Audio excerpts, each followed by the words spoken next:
the pushy broad from the Bronx, New York. Follow her voice, a straight dog is nice. She's a pushy broad from the Bronx, oh yeah. Don't be surprised if you wanna listen twice. Make decisions, find the right choice. Know yourself better, find your own voice. It's okay if you need help today, cause everybody needs a little push. From the pushy broad from the Bronx, New York.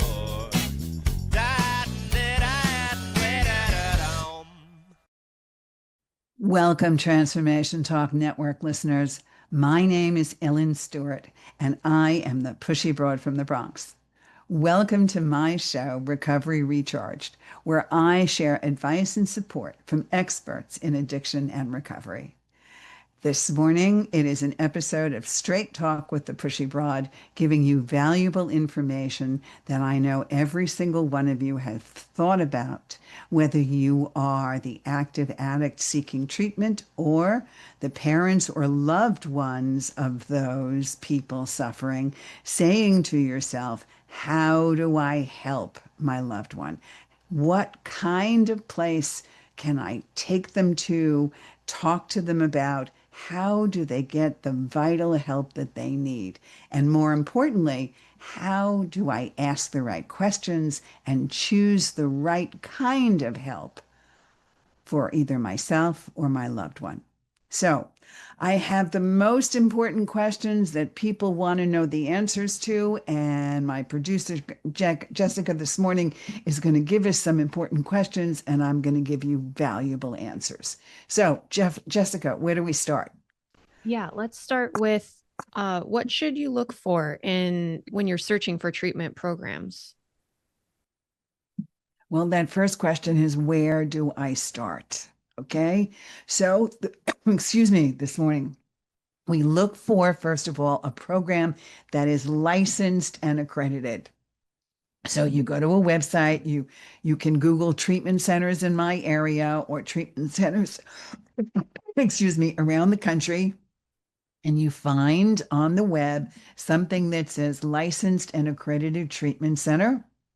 You take a look and see under the heading that says About Us and find the therapists, addiction counselors, medical staff, and you take a look and you read all about them on the website. That's the first place you go.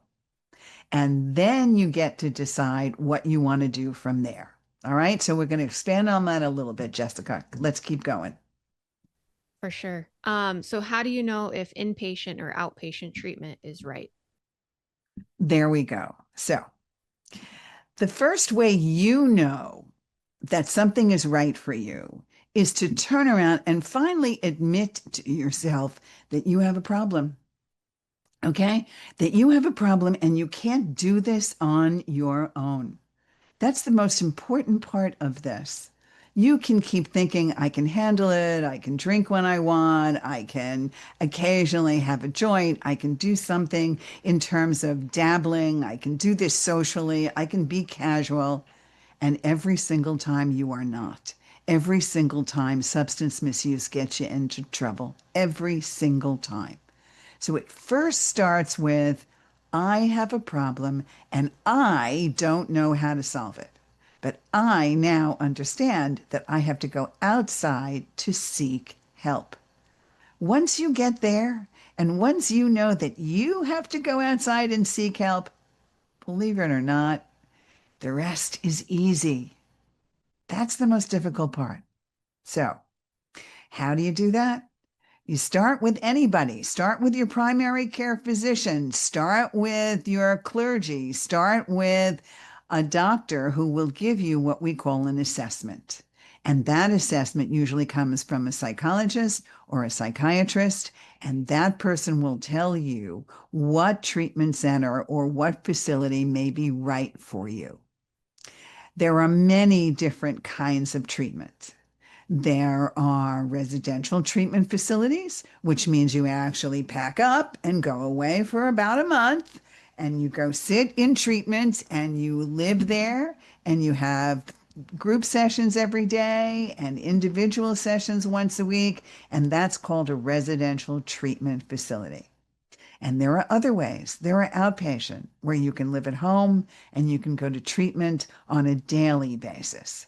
So what you need really depends upon what the assessment has to say. And if at any time you don't know where to start, you go to pushybroadfromthebronx.com. You do your first 20-minute consultation free with me, the Pushy Broad, and I will show you exactly where to start. Jessica, next question. What are some of the critical questions to ask the treatment center directly? That's really, really a good question. When you call the number on the screen, in any arbitrary treatment center, you can also go to psychologytoday.com and put in treatment centers in your area and see what comes up. Or you can put substance abuse treatment centers in the state of Washington or California or wherever you think you want to go. The number that you will get is usually the admissions number. And some of the big questions that one asks is, does your program individually tailor treatment to my individual needs? Are you a substance abuse treatment center? Are you a mental health treatment center? And how do you treat a combination of mental health and substance misuse? What is your staff to patient ratio? How many patients are with each individual counselor? The national average is 1 to 8. Sometimes treatment centers do 1 to 4 or 1 to 6. Those are great places to get individualized attention. And also, is the family involvement encouraged? Believe it or not, what's going on with you affects your whole family. So you want your family to understand what's happening with you. You want them educated in the field of addiction. And you want a treatment center to be able to educate them and have them participate so that when you come out of treatment, they're on the same page with you. Jessica, next question. Does the facility offer detox services, and why is that important?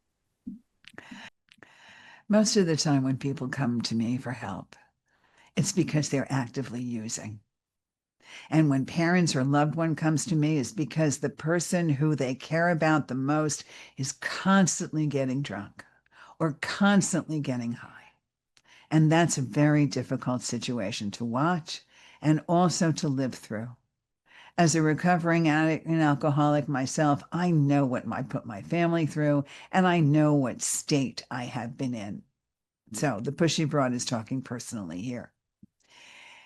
If you understand that you are in active addiction, then yes, detox services are probably where you need to start. There are many facilities that are only detox facilities. Only. You go in, you get detox safely from alcohol or substance misuse. And that's what a lot of addicts and alcoholics are worried about. Is this going to be painful for me? So if it's alcohol, if it's substances, if it's pills, if it's heroin, if it's the most serious of substance misuse addictions, detox centers will help manage the painful detox with medication and with monitoring, which means you need to go into a facility to do it safely. Never think that you can detox on your own.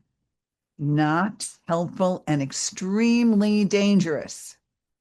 So if you want to start with a detox facility, you can do that. There are many residential treatment centers that have detoxes built in, and that's a question to ask the admissions counselor when you call them. Jessica, what else? Follow-up question to that. How do you know if you need medication-assisted treatment? That is a really good question. And I want you to understand that I don't want you to make that determination. You need to have the doctors in the treatment center make that determination.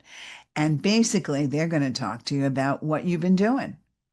And sometimes that's where you get jammed up because you always want to minimize what you've been doing. I need you to be perfectly honest with the medical professionals you are talking to. Number one, they are bound by HIPAA law, so they can't tell anybody, right? They cannot. They're not going to call anybody. They're not going to call the police on you unless you're going to harm yourself or another human being. But other than that, whatever you ingest or whatever you've been doing, they need to know in order to know how to medically treat you. They're, of course, going to take a urine sample. They're going to take a panel so that they know what's in your system. But it really does help when you tell them what you have ingested and what you've been doing on a regular basis. Based on that, they will help you decide if medication is pertinent for your detox and for your continuing well-being. There are so many wonderful drugs out there that will help you, and they are the experts. In fact, my next program on August 27th will be with a doctor, Johns Hopkins doctor, who will talk about medication-assisted treatment. So I hope that you will tune in then. Jessica, next question. How important is aftercare planning? So you spent a little time, you went into treatment, you're doing the right thing, you have a little recovery behind your belt. You've got 30 days. The most important thing is not only being in treatment and telling yourself that you had this problem and you're now finally doing something about it, but then you spend some time in the bubble of treatment. The real work, the way you sustain sobriety, is to know that the moment you come out of treatment, your life begins in a whole new way. So maybe part of your aftercare planning is to work with the Pushy Broad in early recovery. By pushybroadfromthebronx.com, I'll take you through the beginnings of recovery and make sure that you don't forget what you've learned in treatment. But aftercare planning in general is essential for you to sustain sobriety. Nobody can sprinkle magic dust. There's no magic pill. There's no magic medication that's going to keep you alcohol and drug free. You have to do that work, and I'm here to help you do it. If you have a question today, please call our producers. It's 800-930-2819.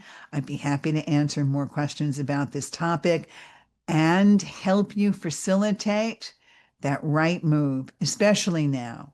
Especially those of you who are going back to college at the moment.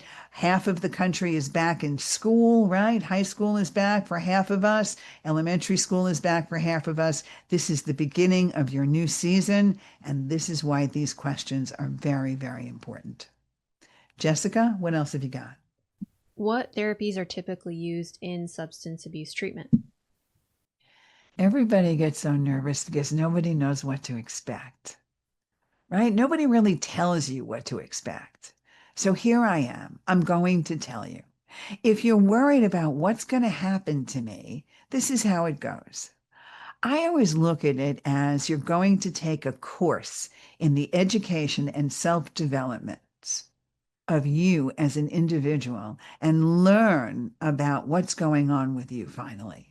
So if you look at this not as I'm going to a rehab and it's going to be horrible, because it never is, but go to it with the feeling of, I'm going to take some time for myself.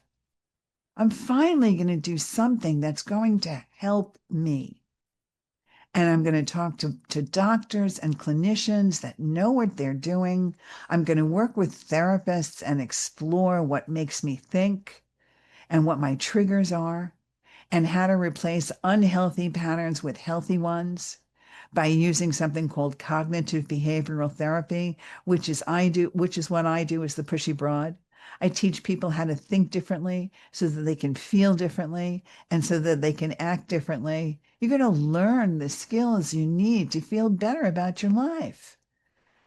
Therapies like dialectical behavioral therapy, teaching you how to emotionally regulate yourself, how to understand where those feelings are coming from, and not to learn how to escape into mood-altering drugs or to isolate anymore or to be afraid of being who you are, but to emerge as that wonderful human being that I know you want to get to. And then you're going to talk with other people who are just like you so that you realize you're not alone in this disease, that there are people out there going through what you're going through, And there is a supportive group therapy element as well. And most of the time, the rehabilitation places, the residential treatment centers have all kinds of other holistic ways for you to get better. They have exercise, they have meditation, they have yoga, all kinds of things. Some of them have social activities. You can go rafting, you can go canoeing, you can do hiking. You can go horseback riding. There are so many different ways to get out and to be able to really enjoy your life again. Believe it or not, going to treatment is not a punishment. I want you to understand that it is a gift, truly a gift in the next portion of your life and your journey. All it takes is one step of courage to open up that door. Jessica, what else do you have? How can I involve my family or loved ones in my recovery?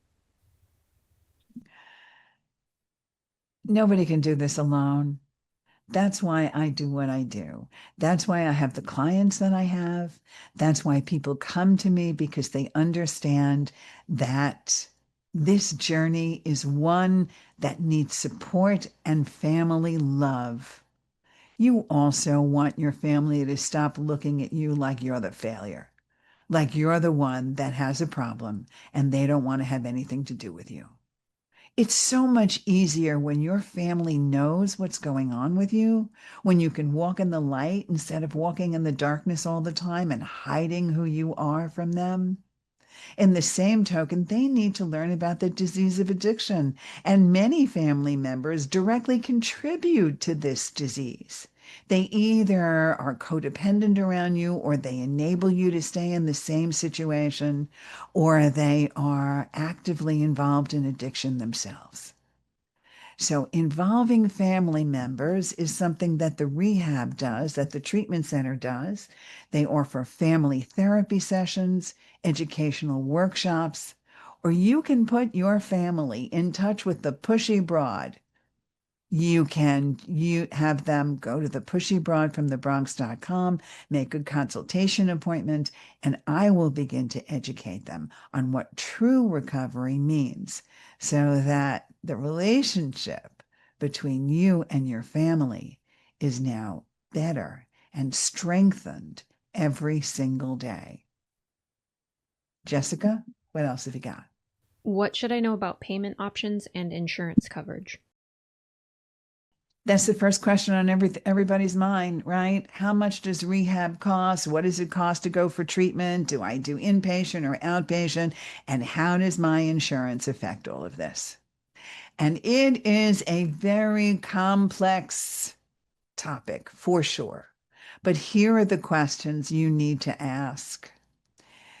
Many facilities do accept private insurance. Some of them accept Medicaid, some of them accept Medicare, but you have to ask, what insurance do you accept? And you have to be prepared to give the rehab your insurance information.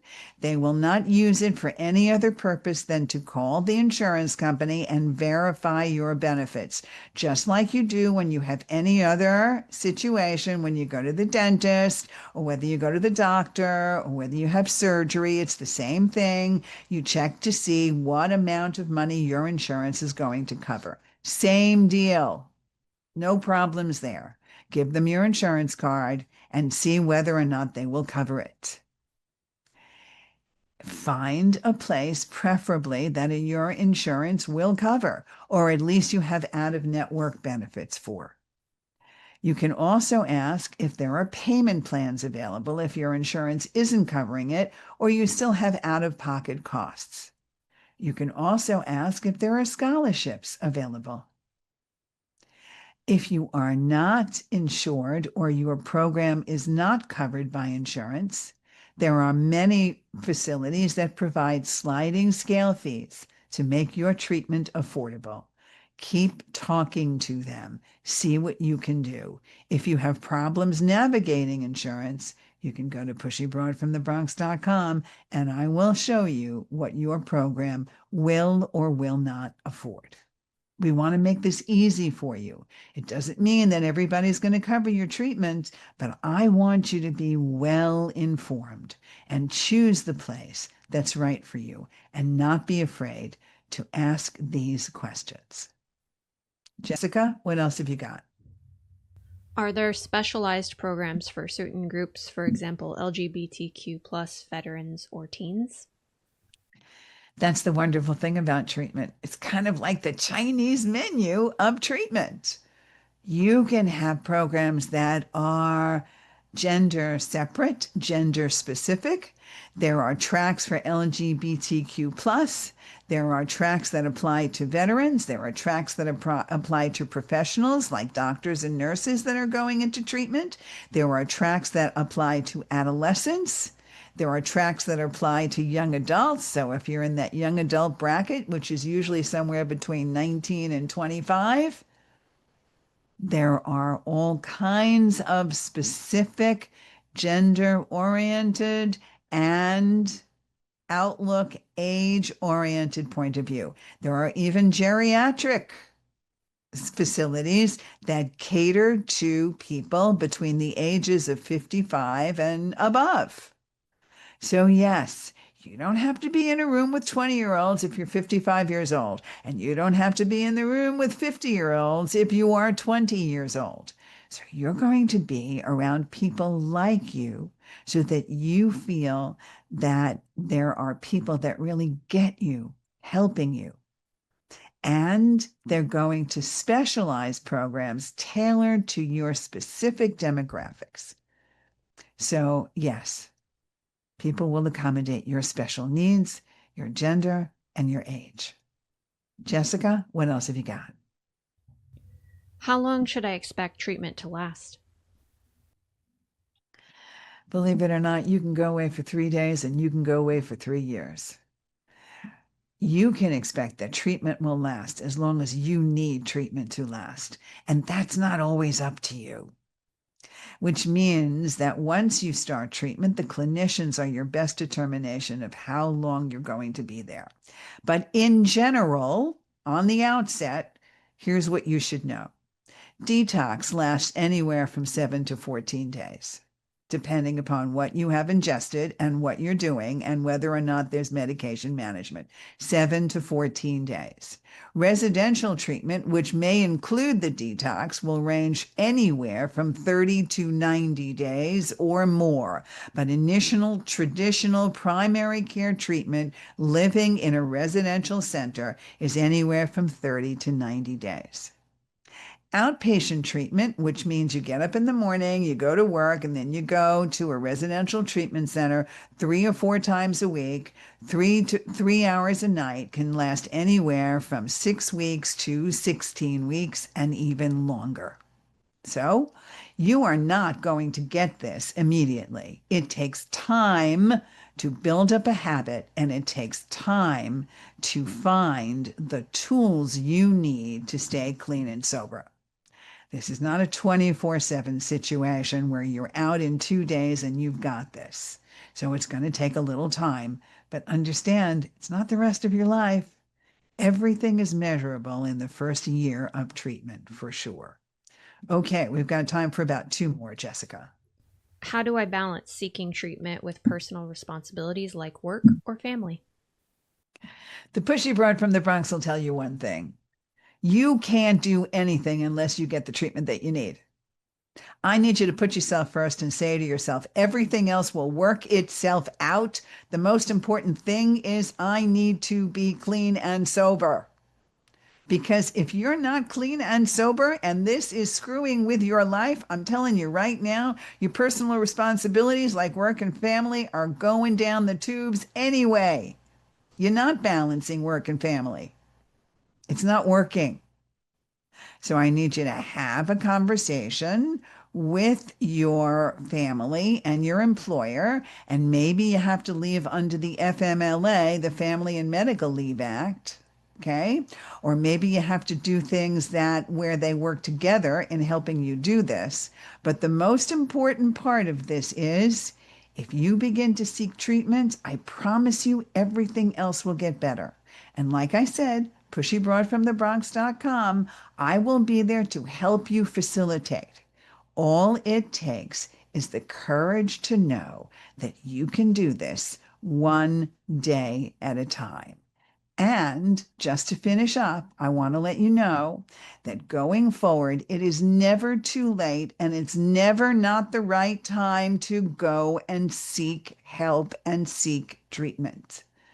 The worse, if you don't, I don't want you to suffer the slings and arrows of active addiction. Give it a shot. It's not scary. Trust me, it's not. The Pushy Broad is here for you. Any other questions? Pushybroadfromthebronx.com. I promise I will hold your hand through it. I hope I've helped you today. Thanks so much for listening. I'll see you next time. This is Ellen Stewart, the Pushy Broad from the Bronx, saying thanks for listening, and remember, everybody needs a little push. From the Pushy Broad from the Bronx, New York.